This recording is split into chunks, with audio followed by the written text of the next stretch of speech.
Assalamualaikum warahmatullahi wabarakatuh, Ibu dosen dan teman-teman lainnya yang berbahagia. Perkenalkan, nama saya Puspa Fitriana Hawa. Saya bertugas sebagai moderator dalam diskusi kewirausahaan membahas penjualan makaroni sedap. Adapun anggota saya, perkenalkan, nama saya Usi Indriani dengan NPM A1A 2004-31. Perkenalkan, nama saya Justina Maulida. Nama saya Muhammad Maulana dengan NPM A1A 200-412. Perkenalkan, nama saya Budi dengan NPM A1A 200-439. Dan perkenalkan, nama saya Dimas Epil Supriyadi dengan NPM A1A 2000065. Baik teman-teman, langsung saja saya mulai ke sesi yang pertama adalah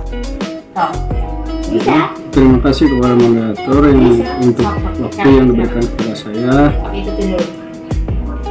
Selanjutnya saya akan mencoba mempresentasikan tugas proposal bisnis plan mata kuliah kewirausahaan untuk kelompok 2, yaitu bab 1 pendahuluan. 1.1 data perusahaan dan pemilik. A. Biodata perusahaan. Nama perusahaan Makaroni Sedap. Bidang usaha perdagangan. Jenis usaha makanan siap saji. Alamat perusahaan kelas administrasi negara karyawan 5A. Biodata pemilik. Nama pemilik kelompok 2 kewirausahaan.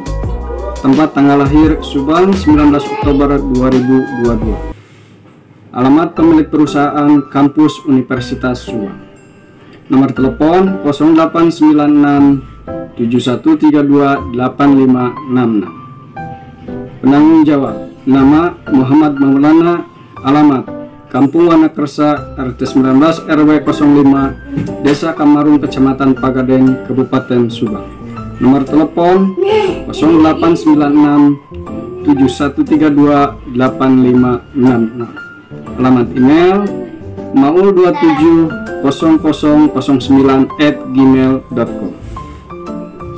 Dengan perkembangan zaman dan teknologi, maka di zaman sekarang ketika banyak orang ingin membuat acara atau kegiatan secara sederhana dan efisien, contohnya dalam hal penyiapan makanan dan hidangan, biasanya mereka lebih sering memilih untuk memesan makanan daripada membuatnya sendiri dengan alasan pertimbangan waktu dan tenaga, walaupun memang sedikit merogoh dana yang lumayan banyak. Dari pemikiran inilah saya mempunyai ide untuk membuat bisnis tentang strategi pemasaran. Yang pertama, promosi secara langsung. Promosi ini merupakan yang paling sederhana dan tidak memerlukan banyak biaya. Cukup menawarkan produk kepada teman-teman ataupun keluarga.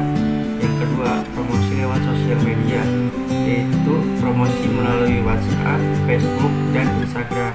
Sehingga cara ini dianggap sangat efektif dan efisien untuk memasarkan sebuah produk.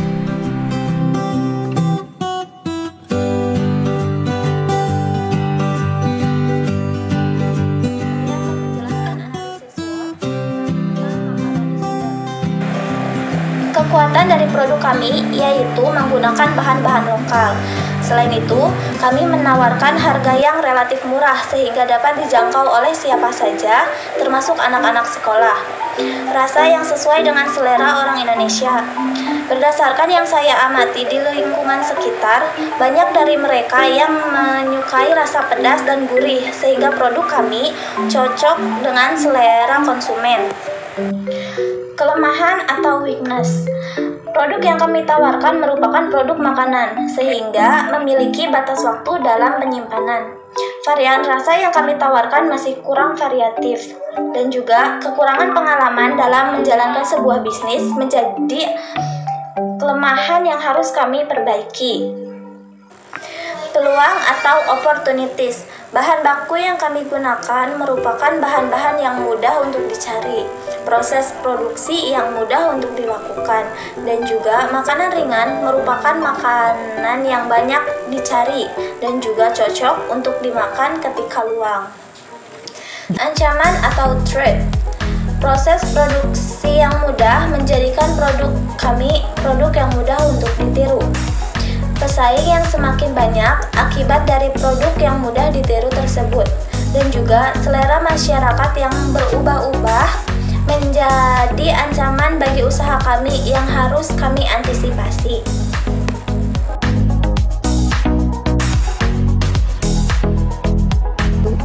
Di sini saya akan menjelaskan tentang laporan penjualan makroni sedap atau bisa disebut dengan madep dari kelompok 2 ADM Negara Karyawan 5A. Di sini kami di dalam minggu kedua dan ketiga membeli barang berupa stiker dengan harga satuan 45.000. Jumlah yang kami beli 2 piece atau 2 lembar dengan total pengeluaran untuk stiker 45.000. Dan di minggu yang sama kami juga mengambil makroni dari pabrik dengan harga satuan Rp5.000, dan makroni yang kami beli atau kami ambil dari pabrik sebanyak 140 piece dengan harga jual yang kita jual ke pembeli atau pelanggan dengan harga Rp6.000. Dan di sini di minggu kedua dan ketiga ini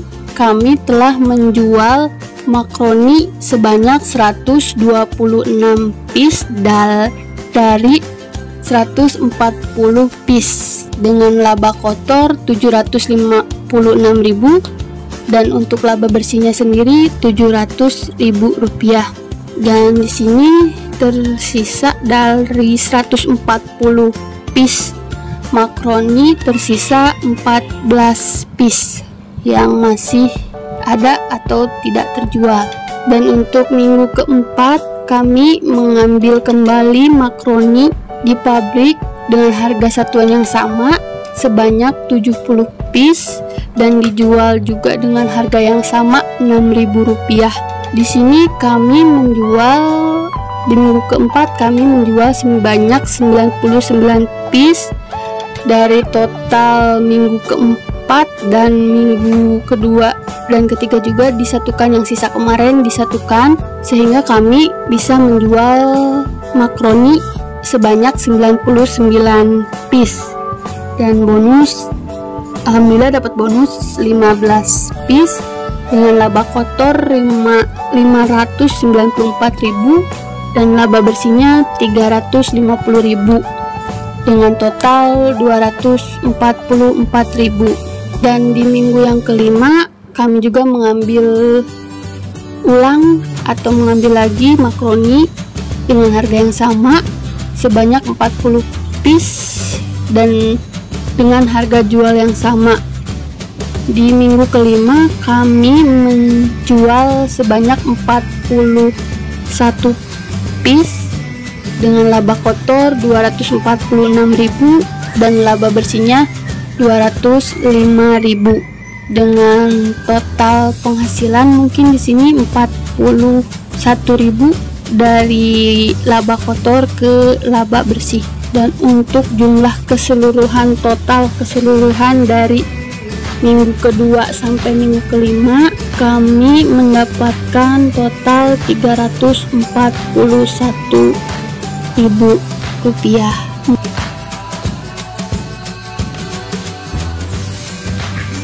Penjelasannya tentang produk ini kita namakan dengan nama makroni sedap. Mengapa kita beri nama produk demikian? Karena cita rasanya yang gurih dan tentu digemari di berbagai kalangan, terutama anak muda yang khususnya pecinta pedas. Itulah filosofi singkat yang kita berikan dengan nama tadi. Selain rasa pedas yang paling banyak digemari, kami juga punya varian rasa lain yang tentu tidak kalah sedapnya dengan rasa pedas tadi. Di sini kami sediakan rasa balado mix pedas, balado, dan juga untuk kalangan yang tidak suka pedas, kami sediakan varian rasa jagung bakar. Produk makanan dari kami selalu mengutamakan kepuasan dari konsumen karena bahan dalam pembuatan makanan dari kami menggunakan kualitas premium sehingga makanan yang dihasilkan berkualitas tentunya. Saat pembelian, konsumen tidak perlu khawatir dengan konsumsi yang ada Kami juga menyediakan jasa antar bagi konsumen yang tidak dapat mengambil langsung ke tempat produksi. Di sini tentunya kami menyediakan saran atau masukan dan order online untuk konsumen dalam bentuk label. Di bagian depan kemasan kami selipkan nomor telepon atau WhatsApp kami yang dapat dihubungi mengenai hal tersebut. Dari sekian yang dijelaskan saya tadi, mungkin ada sesuatu yang kurang dan menarik perhatian juga membuat konsumen penasaran. Tentunya perihal harga pasar produk yang kami jual atau tawarkan. Di sini harga yang kami jual atau tawarkan menyesuaikan dengan kualitas produk yang ada, yaitu kisaran mulai dari 6.000 untuk kemasan standar dan 8.000 untuk kemasan yang lebih besar. Mungkin sekian penjelasan dari produk kami. Bila mana ada penjelasan yang kurang dapat dimengerti atau pertanyaan-pertanyaan tentang produk kami, tentunya kami menyediakan nomor telepon di bagian depan kemasan produk kami. Pertama, siapkan daun yang digoreng. Di sini kita memasak dulu. Kemudian setelah digoreng kita blender dan tiriskan. Lalu menyiapkan minyak panas ke dalam wajan. Setelah minyak panas, kita mulai menggoreng makaroni. Tidak lama-lama, cukup sampai makaroni berubah menjadi warna coklat keemasan. Lalu setelah digoreng, makaroni dipisahkan dan diberi rasa. Di sini kita ada beberapa varian rasa, yaitu ada original, asin, pedas, kemudian ada rasa jambu, dan ada asin pedas balado. Setelah varian rasa diaduk, kemudian kita mulai melakukan packaging menggunakan stand pouch agar packaging lebih mudah dan kemasannya sedikit menarik. Kemudian kita memasuki tahap pemberian logo atau stiker dari perusahaan kami, yaitu makaroni sedap, untuk mencirikan identitas dari usaha kami. Setelah itu makaroni siap dipasarkan di berbagai tempat, berbagai kalangan, dari anak-anak, dewasa, sampai orang tua. Sekian, terima kasih. Bye-bye. Terima kasih teman-teman semua atas perhatian dan berminat dalam video kami. Semoga dapat memberi inspirasi dan inovasi yang lebih penting. Semoga bermanfaat. Sekian dari kami. Wassalamualaikum warahmatullahi wabarakatuh.